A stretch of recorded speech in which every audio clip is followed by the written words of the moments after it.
I'm Bianca Solorzano. Welcome to Eye to Eye. Katie is off. The University of Tennessee's Candace Parker's got game. She's also the main reason the Lady Vols hope to repeat as national champs in this year's NCAA tournament. She spoke to Mark Strassmann about what it takes to be a star in women's college basketball.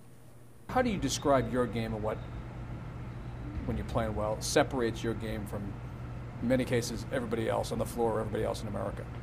I know ever since I was younger, my father has always put me in a position to be a versatile player. I was 5'7" going into 6th grade, and he had me running the point guard for my YBA team. So he did things a little bit different with me, and I think that's why I am who I am, is because of my father and because of how he's pushed me. You know, he always told me that if you develop a love for something, then you should work hard for it, and you should, you know, give all of yourself, and I think that that's what I do when I practice, and that's why I'm versatile. Okay, I want to talk about you and boys, not the ones you date, the ones you play, okay? So growing up, you always played against the boys?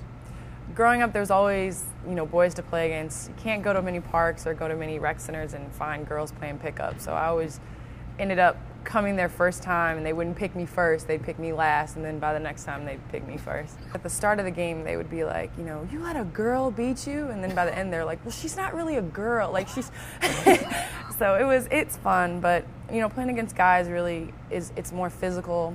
You know, they play harder. I feel like the game goes a lot faster, so in order to get better, I needed to do that when I was younger, especially at a lower level. When's the first time you dunked? The first time I dunked was when I was like 14 years old, and my father and I were just at the gym working out, and we ended up, you know, just playing a little bit, and then he was like, you know, Candace, I think you can dunk. And I was like, no, I can't. And I think I did a tennis ball, and he was like, no, I think you have big enough hands, you can dunk a basketball. And I just went up there, and the first time I got hung, and the second time I remember I threw it down. I was just really excited about it, and I was excited because I dunked before my brothers did.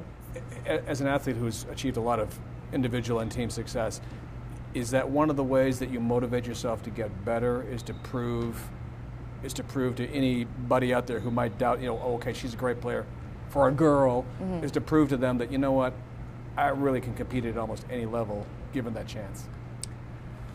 Constantly as a women athlete, you have to prove yourself. You know, everybody has doubts, and everybody, you know, wants to criticize and things like that. So I think that's just a part of being a woman athlete. And you know, it's fun to go against, you know, guys, and it's fun to be sitting in your English class and a guy raises his hand and say, I can beat any girl in basketball, you know, and it's like, no, you can't. Like, but it's fun. I mean, I think from a guy's perspective, it's probably a macho thing where you can't let a girl beat you, but you know, times are changing.